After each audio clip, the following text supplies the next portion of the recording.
Le 3 février 1945, plus de 1000 bombardiers et près de 1000 chasseurs d'escorte décollèrent en direction de Berlin.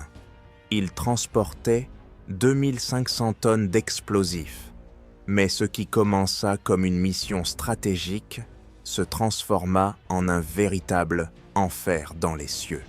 Des hommes brûlant vifs dans leur cockpit à 10 000 mètres d'altitude, des avions explosant en plein vol, des parachutes s'ouvrant trop tard au-dessus d'une ville déjà transformée en mer de feu. Ce jour-là, la mort ne vint pas seulement de l'ennemi, elle vint aussi de la mission elle-même. L'aube du cauchemar, ce matin-là, Berlin s'éveilla au son d'un rugissement qui ne provenait pas de la terre. Des milliers de moteurs couvrirent le ciel en quelques minutes à peine. 15 000 aviateurs avançaient sur la capitale du Reich avec un seul objectif, la réduire en cendres. Ceux qui levèrent les yeux depuis les rues ne virent qu'un ciel transformé en fer. Ce n'était pas une attaque isolée, ce n'était pas une opération de routine, c'était la plus grande concentration de bombardiers américains de l'histoire. Plus de 1000 B-17 et B-24, escortés par près de 1000 Mustangs, formaient dans une armada aérienne impossible à arrêter. Dans leur soute, ils transportaient un poids qui n'était pas seulement constitué de bombes, mais aussi d'une décision morale, car cette attaque ne visait pas des usines ou des bases militaires. Ce qui était dans le viseur, c'était le cœur même de Berlin. Gares, ministères, rues bondées de réfugiés. C'était un coup destiné à briser l'esprit allemand, et même les propres généraux doutaient de ce qu'ils étaient sur le point d'ordonner. Ce qui se produisit ensuite déchaîna un enfer dans les cieux et sur terre, des avions en flammes tombant en piqué, des équipages entiers qui ne rentreraient donc jamais chez eux, et une ville qui découvrit ce matin-là qu'il n'existait plus aucun refuge possible. L'attaque que beaucoup appelèrent la folie de la force aérienne ne faisait que commencer. Le contexte d'une mission controversée. Pour comprendre comment on en arriva à ce matin fatidique, il faut remonter au premier jour de 1945. L'Allemagne était piégée dans un encerclement impossible. Les Soviétiques avançaient depuis l'Est, les Alliés depuis l'Ouest, et la Luftwaffe pouvait à peine défendre ses cieux. Berlin, la capitale du Reich, demeurait un symbole, mais chaque jour, elle sombrait davantage dans le chaos. 3 millions de réfugiés encombraient ses rues, transformant la ville en une gigantesque cible humaine. Les Britanniques attaquaient Berlin de nuit depuis des années. Sir Arthur Harris, chef du Bomber Command de la RAF, avait été brutalement clair. Les nazis avaient semé le feu à Londres, Varsovie et Rotterdam, et maintenant, ils récolteraient la tempête. Mais en 1945, le tour était venu pour les États-Unis. La 8e force aérienne, avec sa flotte de B-17 et B-24, avait la capacité de faire ce qui semblait auparavant impossible, porter un coup dévastateur en plein jour devant le monde entier. L'homme aux commandes était Jimmy Doolittle, héros du raid audacieux contre Tokyo en 1942. Il commandait désormais des milliers de bombardiers et de chasseurs. Mais lorsqu'il reçut l'ordre d'attaquer le cœur de Berlin, sa réaction fut empreinte de fureur. Pour lui, le bombardement stratégique devait frapper des objectifs militaires ou industriels, jamais des civils. Et ce qu'on lui demandait maintenant était tout autre chose.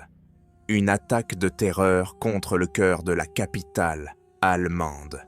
Doolittle protesta, mais finit par accepter, non pas en tant que stratège, mais en tant que soldat.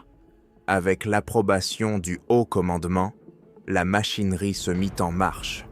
Plus de 1000 bombardiers furent préparés dans les bases d'Angleterre.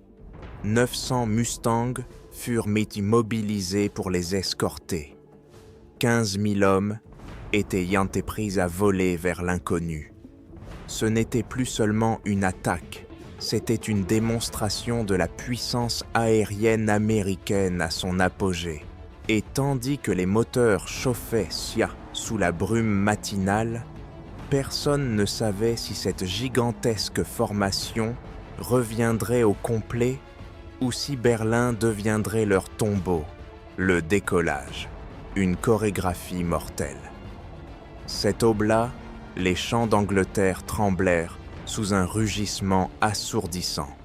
Les uns après les autres, les B-17 et B-24 commencèrent à décoller dans une chorégraphie qui semblait interminable.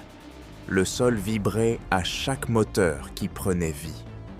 Depuis les airs, la vue était saisissante, des centaines d'avions se formant comme un essaim qui peu à peu couvrirait l'horizon. C'était la plus grande force de bombardement que le monde ait jamais vue. Une armée d'ailes et d'acier qui s'étendait à perte de vue. Le processus ne fut pas exempt de tragédie. Dans la hâte d'aligner des centaines de bombardiers, un B-17 perdit le contrôle dans la turbulence et entra en collision avec un autre appareil. 2 équipages entiers périrent avant même d'avoir vu l'ennemi. Ce fut un rappel brutal. Dans une mission de cette envergure, la mort pouvait survenir même avant de traverser la mer. Et pourtant, la formation continua à croître, implacable, jusqu'à ce que les cieux d'Angleterre soient couverts par un unique rugissement, le son de milliers de moteurs à l'unisson. Les conditions étaient parfaites pour la navigation, ciel dégagé, visibilité illimitée, mais ce qui était une bénédiction pour les pilotes signifiait un cauchemar pour les artilleurs. Sans nuages où se cacher, chaque bombardier était une cible parfaite. Et à l'horizon, au-delà de la mer du Nord, attendaient les chasseurs allemands et l'anneau de feu anti-aérien qui protégeait Berlin. Chaque membre d'équipage le savait. Traverser ce ciel dégagé, c'était entrer dans un enfer annoncé. Tandis que les avions prenaient de l'altitude et mettaient le cap sur le Reich, les Mustangs prenaient les positions avancées, prêts à intercepter tout chasseur ennemi avant qu'il n'atteigne les bombardiers. C'était la tactique que Doolittle avait perfectionnée, protéger l'essaim d'acier avec un bouclier de chasseurs rapides et létaux.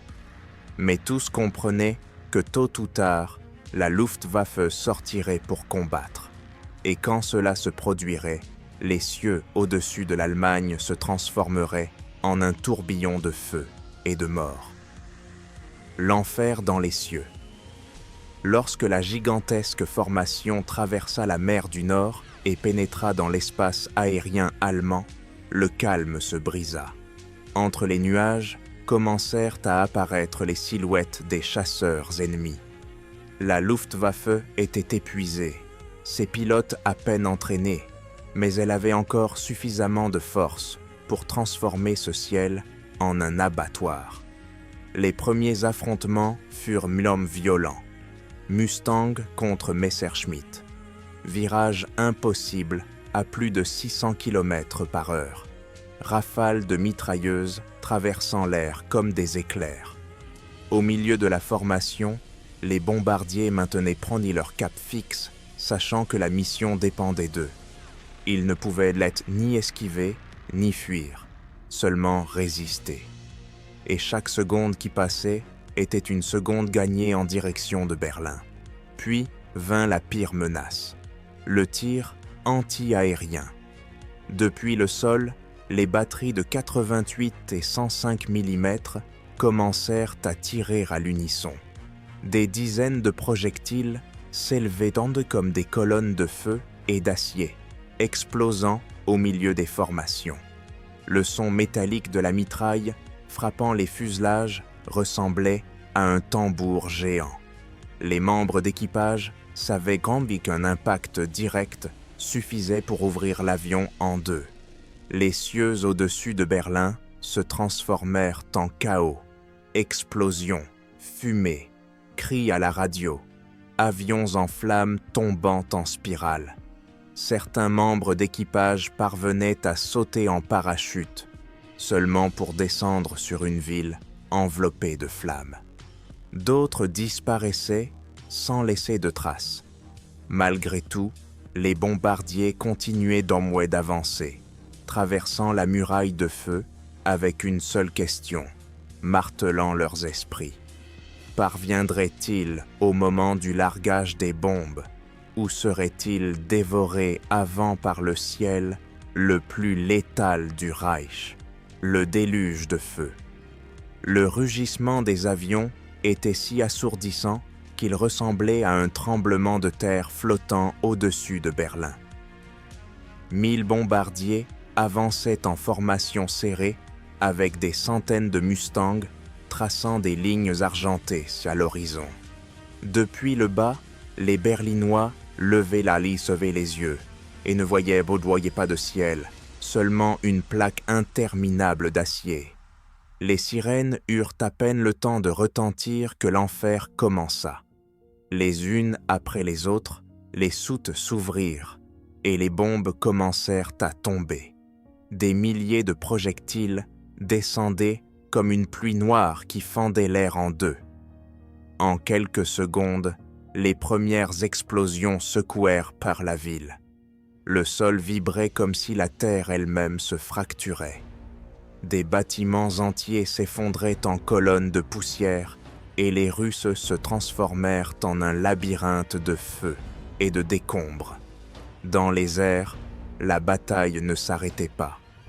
Les Mustangs poursuivaient les chasseurs allemands, tirant des rafales qui coupaient le ciel comme des lames.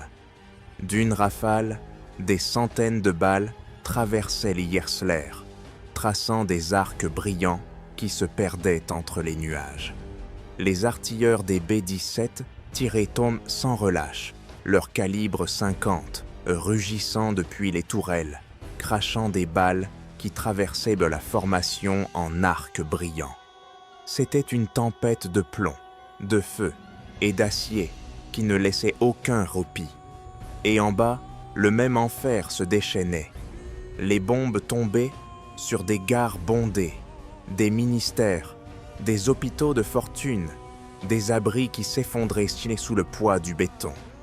Les flammes s'étendaient d'un quartier à l'autre comme une marée rouge, consumant tout sur leur passage. L'air se remplit de fumée, de cendres et de cris. Berlin n'était plus une ville, c'était un cratère ardent, un théâtre où la destruction et le désespoir se confondaient avec le rugissement constant des moteurs dans les hauteurs. Le prix de la victoire. Lorsque les dernières pouilles-bombes furent polarguées et que les bombardiers virèrent cap sur l'Angleterre, tout ce qui resta derrière fut un océan de feu. Berlin brûlait, des gares transformées en montagnes d'acier tordues, des ministères réduits en ruines, des quartiers entiers ensevelis sous la fumée et la poussière.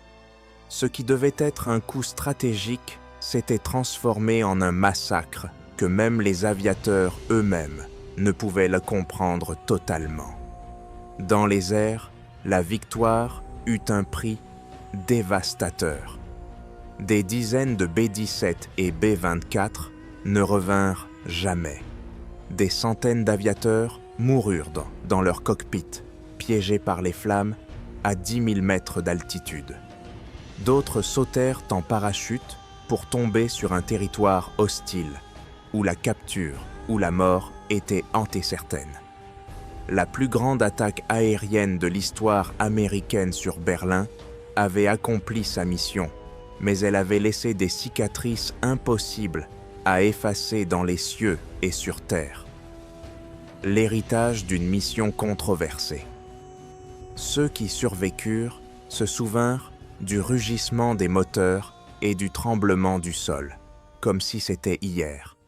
Certains le justifièrent comme le prix nécessaire pour raccourcir la guerre. D'autres l'appelèrent ce qu'il fut réellement, une punition, une exhibition de force qui s'abattit sur les civils et les soldats sans distinction. Ce que Jimmy Doolittle craignait s'était accompli. La ligne qui séparait la stratégie de la barbarie avait été brisée à jamais. Aujourd'hui, les registres officiels parlent d'une attaque réussie. Mais pour ceux qui étaient l'énoncé là, en haut dans les bombardiers ou en bas parmi les décombres, ce fut le jour où le ciel se fendit en deux et où l'enfer lui-même descendit sur terre. Un rappel que la guerre ne distingue pas entre cible militaire et vie humaine et que chaque rugissement de moteur porte avec lui un prix qui ne finit jamais d'être payé. Si vous pensez que rien ne pouvait être plus dévastateur que 1000 bombardiers, réduisant Berlin en cendres, attendez de découvrir l'avion qui n'aurait jamais dû exister. Le P-47 Thunderbolt. Trop grand, trop lent, trop lourd pour le combat. Tous le méprisaient jusqu'à ce qu'il entre en action. Ce qui semblait être un échec devint la terreur des cieux, le chasseur le plus indestructible de toute la guerre. Dans la prochaine vidéo, vous découvrirez comment ce mastodonte ailé changea le destin des combats aériens pour toujours.